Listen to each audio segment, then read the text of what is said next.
Chapter 17 of the Wide, Wide World. This recording is in the public domain. Recording by Bridget. The Wide, Wide World by Susan Warner. Chapter 17 Difficulty of Doing Right. "Ellen, dear," said Alice, as she poured out Ellen's second cup of tea, "have we run through the list of your troubles?" "Oh, no, Miss Alice, indeed we haven't; but we have got through the worst." "Is the next one so bad it would spoil our supper?" "No," said Ellen, "it couldn't do that; but it's bad enough, though. It's about my not going to school. Miss Alice, I promised myself I would learn so much while Mamma was away, and surprise her when she came back; but instead of that, I am not learning anything. I don't mean not learning anything," said Ellen, correcting herself, "but I can't do much.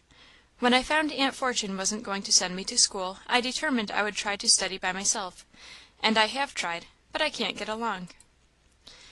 "Well, now, don't lay down your knife and fork and look so doleful," said Alice, smiling; "this is a matter I can help you in. What are you studying?" "Some things I can manage well enough," said Ellen "the easy things; but I cannot understand my arithmetic without some one to explain it to me; and French I can do nothing at all with, and that is what I wanted to learn most of all; and often I want to ask questions about my history." "Suppose," said Alice, "you go on studying by yourself as much and as well as you can, and bring your books up to me 2 or 3 times a week. I will hear and explain and answer questions to your heart's content, unless you should be too hard for me. What do you say to that?" Ellen said nothing to it, but the colour that rushed to her cheeks, the surprised look of delight, were answer enough. "It will do, then," said Alice; "and I have no doubt we shall untie the knot of those arithmetical problems very soon. But, Ellen, my dear, I cannot help you in French, for I do not know it myself. What will you do about that?" "I don't know, Maam; I am sorry." "So am I, for your sake. I can help you in Latin, if that would be any comfort to you."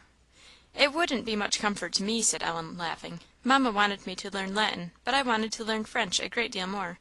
I don't care about Latin, except to please her." "Permit me to ask if you know English?" "Oh, yes, Maam; I hope so; I knew that a great while ago." "Did you? I am very happy to make your acquaintance, then; for the number of young ladies who do know English is, in my opinion, remarkably small. Are you sure of the fact, Ellen?" "Why, yes, Miss Alice." "Will you undertake to write me a note of 2 pages, that shall not have one fault of grammar, nor one word spelt wrong, nor anything in it that is not good English? You may take for a subject the history of this afternoon." "Yes, Maam, if you wish it. I hope I can write a note that long without making mistakes." Alice smiled. "I will not stop to inquire," she said, "whether 'that long' is Latin or French; but, Ellen, my dear, it is not English." Ellen blushed a little, though she laughed too. "I believe I have got into the way of saying that by hearing Aunt Fortune and Mr. Van Brunt say it. I don't think I ever did before I came here." "What are you so anxious to learn French for?" "Mamma knows it, and I have often heard her talk French with a great many people; and Papa and I always wanted to be able to talk it too; and Mamma wanted me to learn it; she said there were a great many French books I ought to read." "That last is true, no doubt. Ellen, I will make a bargain with you. If you will study English with me, I will study French with you." "Dear Miss Alice," said Ellen, caressing her, "I'll do it without that; I'll study anything you please." "Dear Ellen, I believe you would. But I should like to know it for my own sake. We'll study it together. We shall get along nicely, I have no doubt. We can learn to read it at least, and that is the main point." "But how shall we know what to call the words?" said Ellen, doubtfully. "That is a grave question," said Alice, smiling. "I'm afraid we should hit upon a style of pronunciation that a Frenchman would make nothing of." "I have it!" she exclaimed, clapping her hands; "where there's a will there's a way. It always happens so, Ellen. I have an old friend upon the mountain who will give us exactly what we want, unless I am greatly mistaken. We'll go and see her; that is the very thing my old friend Mrs. Vawse." "Mrs. Vawse!" repeated Ellen; "not the grandmother of that Nancy Vawse?" "The very same. Her name is not Vawse; the country people call it so, and I being one of the country people have fallen into the way of it; but her real name is Vosier. She was born a Swiss, and brought up in a wealthy French family, as the personal attendant of a young lady to whom she became exceedingly attached. This lady finally married an American gentleman, and so great was Mrs. Vawse's love to her that she left country and family to follow her here. In a few years her mistress died; she married, and since that time she has been tossed from trouble to trouble a perfect sea of troubles till now she is left like a wreck upon this mountain top. A fine wreck she is! I go to see her very often, and next time I will call for you, and we will propose our French plan. Nothing will please her better, I know. By the way, Ellen, are you as well versed in the other common branches of education as you are in your mother tongue?" "What do you mean, Miss Alice?" "Geography, for instance. Do you know it well?" "Yes, Maam, I believe so. I am sure I have studied it till I am sick of it." "Can you give me the boundaries of Great Tibet or Peru?" Ellen hesitated. "I had rather not try," she said. "I am not sure. I can't remember those queer countries in Asia and South America half so well as Europe and North America." "Do you know anything about the surface of the country in Italy or France? The character and condition of the people? What kind of climate they have, and what grows there most freely?" "Why, no, Maam," said Ellen; "nobody ever taught me that." "Would you like to go over the atlas again, talking about all these matters, as well as the mere outlines of the countries you have studied before?" "Oh, yes, dearly!" exclaimed Ellen. "Well, I think we may let Margery have the tea things; but here is Captain's cake." "Oh, may I give him his supper?" said Ellen. "Certainly. You must carve it for him; you know I told you he is very particular. Give him some of the egg, too; he likes that. Now where is the Captain?" Not far off, for scarcely had Alice opened the door and called him once or twice, when, with a queer little note of answer, he came hurriedly trotting in. "He generally has his supper in the outer kitchen," said Alice; "but I grant him leave to have it here to night, as a particular honour to him and you." "How handsome he is, and how large!" said Ellen. "Yes, he is very handsome; and more than that, he is very sensible for a cat. Do you see how prettily his paws are marked? Jack used to say he had white gloves on." "And white boots, too," said Ellen. "No, only one leg is white. Pussy's boots aren't mates. Is he good natured?" "Very, if you don't meddle with him." "I don't call that being good natured," said Ellen, laughing. "Nor I; but truth obliges me to say that the Captain does not permit anybody to take liberties with him. He is a character, Captain Parry. Come out on the lawn, Ellen, and we will let Margery clear away." "What a pleasant face Margery has!" said Ellen, as the door closed behind them; "and what a pleasant way she has of speaking! I like to hear her; the words come out so clear, and I don't know how, but not like other people." "You have a quick ear, Ellen; you are very right. Margery had lived too long in England before she came here, to lose her trick of speech afterwards. But Thomas speaks as thick as a Yankee, and always did." "Then Margery is English?" said Ellen. "To be sure. She came over with us 12 years ago for the pure love of my father and mother; and I believe now she looks upon John and me as her own children. I think she could scarcely love us more if we were so in truth. Thomas you haven't seen Thomas yet, have you?" "No. He is an excellent, good man in his way, and as faithful as the day is long; but he isn't equal to his wife. Perhaps I am partial. Margery came to America for the love of us, and Thomas came for the love of Margery. There's a difference." "But, Miss Alice " "What, Miss Ellen?" "You said Margery came over with you." "Yes; is that what makes you look so astonished? But then you're English too?" "Well, what of that? You won't love me the less, will you?" "Oh, no," said Ellen. "My own mother came from Scotland, Aunt Fortune says." "I am English born, Ellen; but you may count me half American, if you like, for I have spent rather more than half my life here. Come this way, Ellen, and I'll show you my garden. It is some distance off, but as near as a spot could be found fit for it." They quitted the house by a little steep path leading down the mountain, which in 2 or 3 minutes brought them to a clear bit of ground. It was not large, but lying very prettily among the trees, with an open view to the east and the south east. On the extreme edge, and at the lower end of it, was fixed a rude bench, well sheltered by the towering forest trees. Here Alice and Ellen sat down. It was near sunset, the air cool and sweet, the evening light upon field and sky. "How fair it is!" said Alice, musingly; "how fair and lovely! Look at those long shadows of the mountains, Ellen, and how bright the light is on the far hills. It won't be so long a little while more, and our Indian summer will be over. And then the clouds, the frost, and the wind, and the snow well, let them come."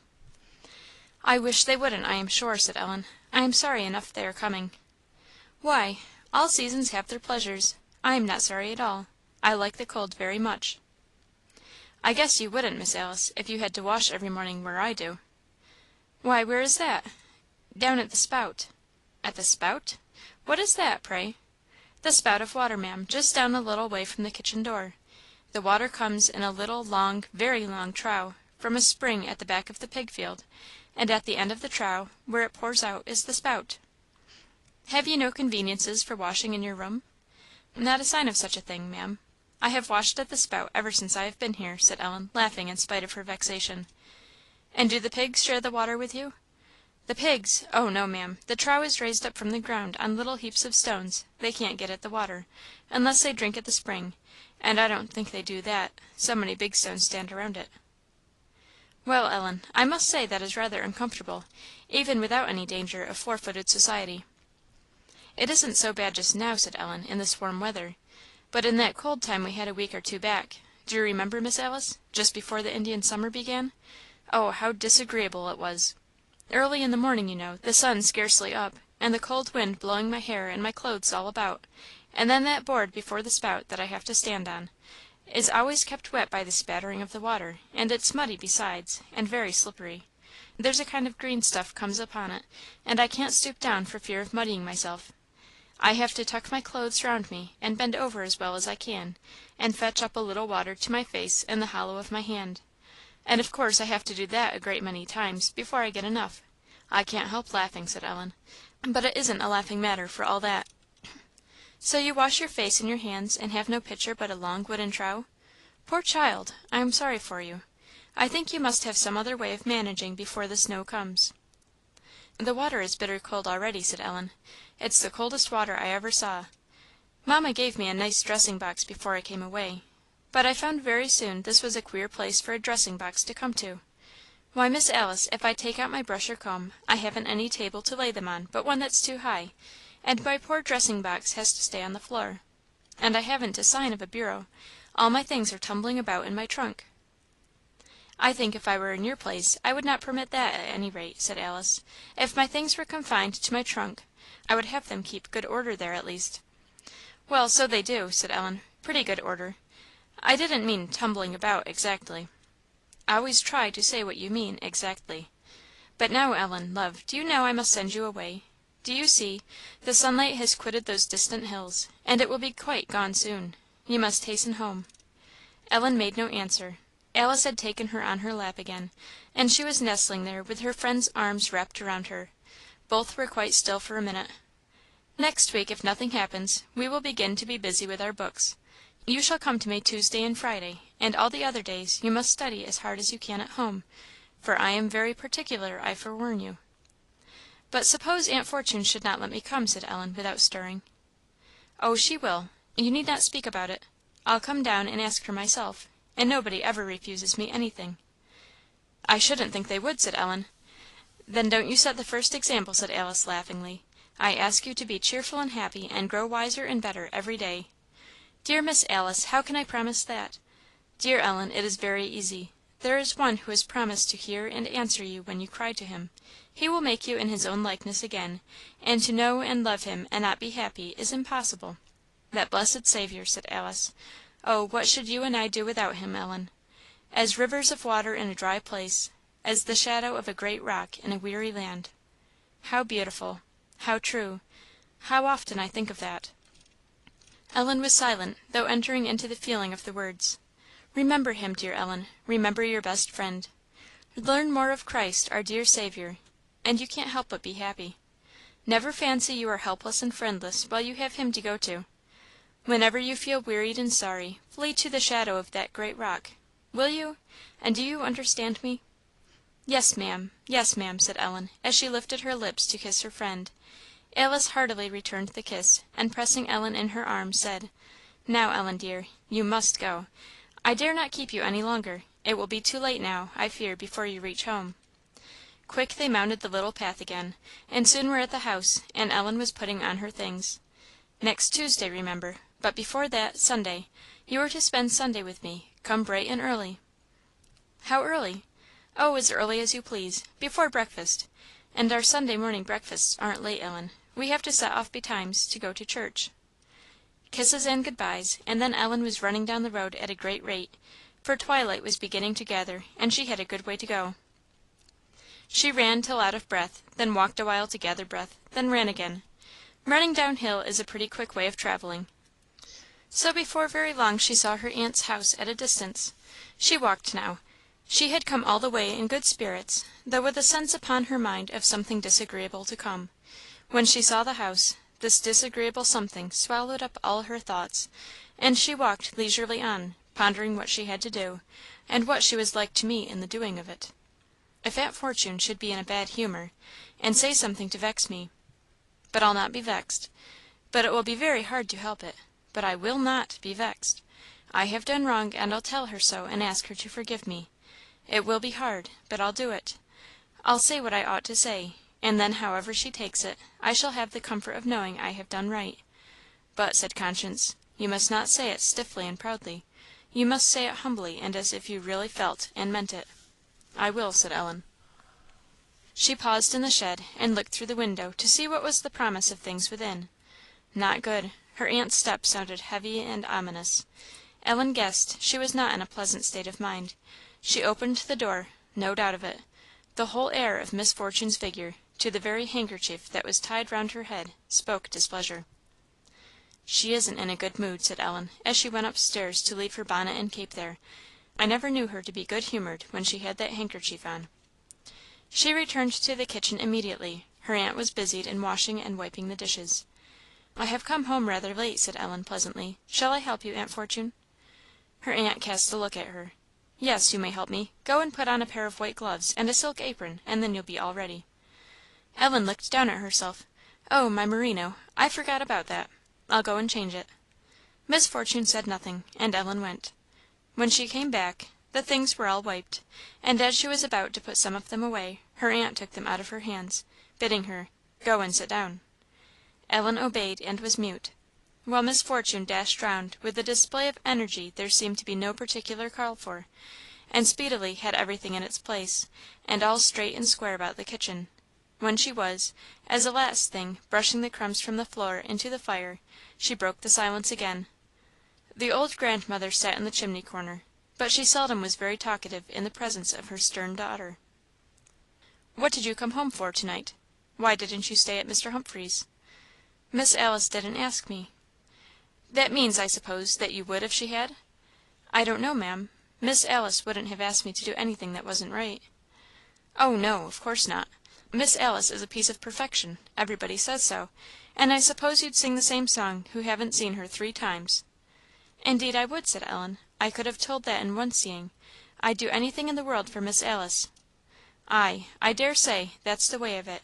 You can show not one bit of goodness or pleasantness to the person that does the most for you, and has all the care of you; but the first stranger that comes along, you can be all honey to them, and make yourself out too good for common folks, and go and tell great tales how you are used at home, I suppose.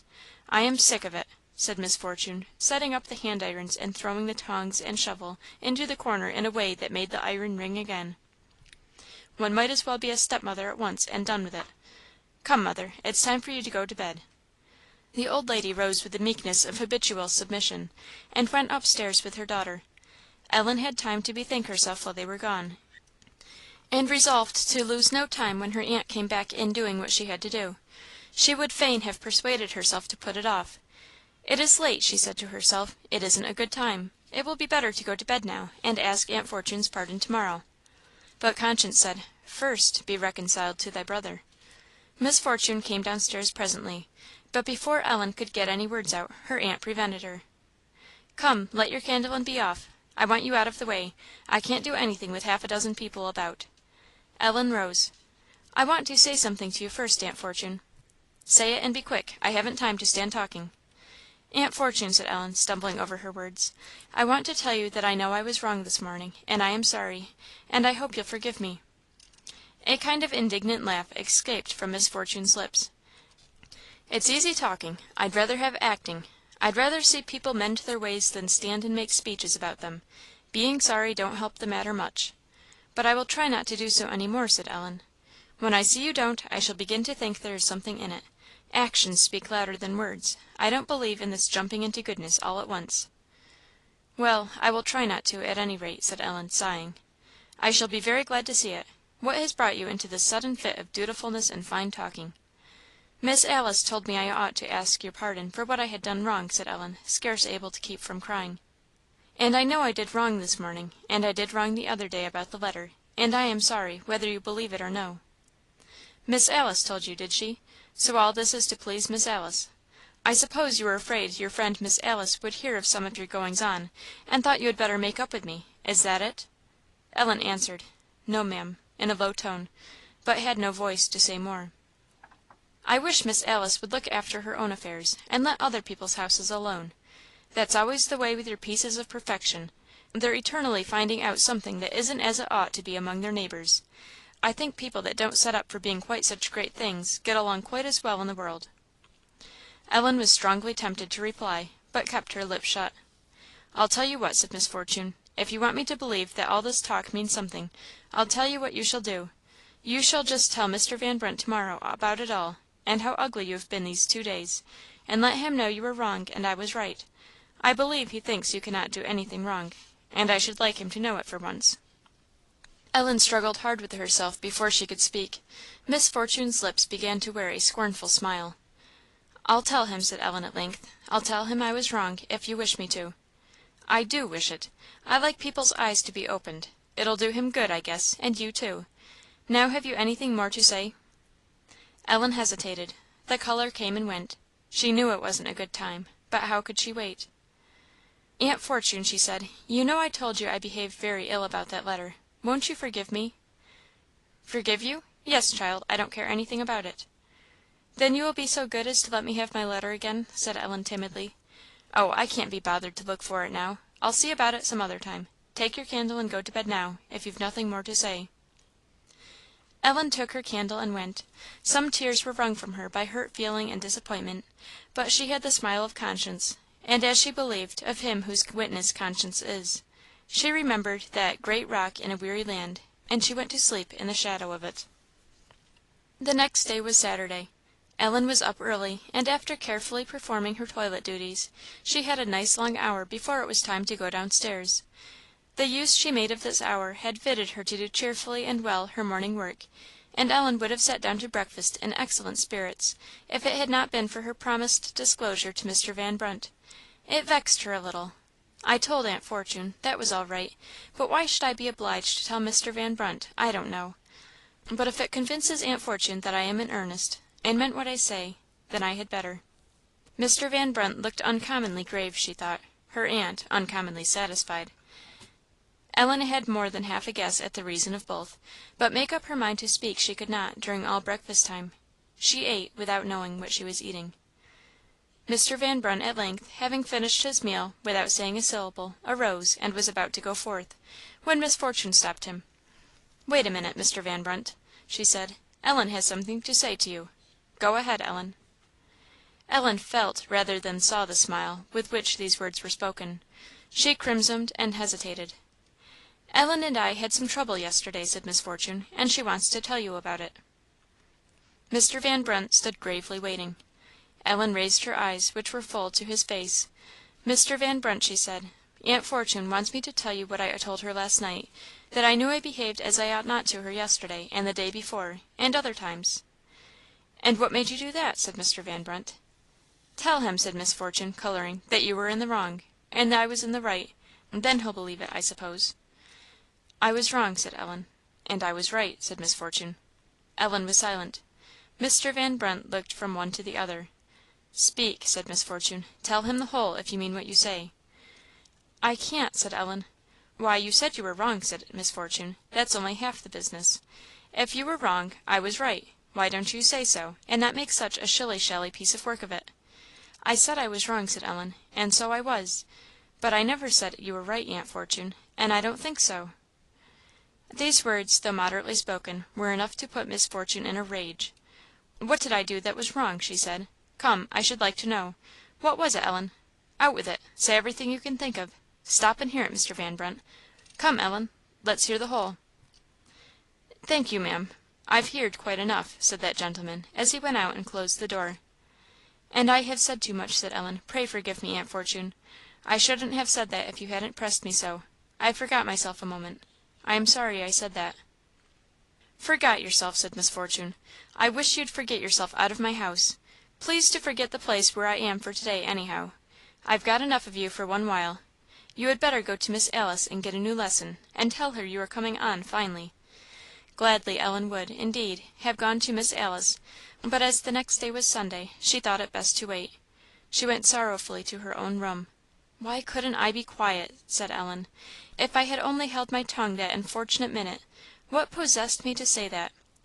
Strong passion, strong pride, both long unbroken; and Ellen had yet to learn that many a prayer and many a tear, much watchfulness, much help from on high, must be hers before she could be thoroughly dispossessed of these evil spirits. But she knew her sickness; she had applied to the Physician; she was in a fair way to be well. One thought in her solitary room that day drew streams of tears down Ellen's cheeks. "My letter! my letter! what shall I do to get you?" she said to herself. "It serves me right; I oughtn't to have got in a passion. Oh, I have got a lesson this time!" CHAPTER XVIII.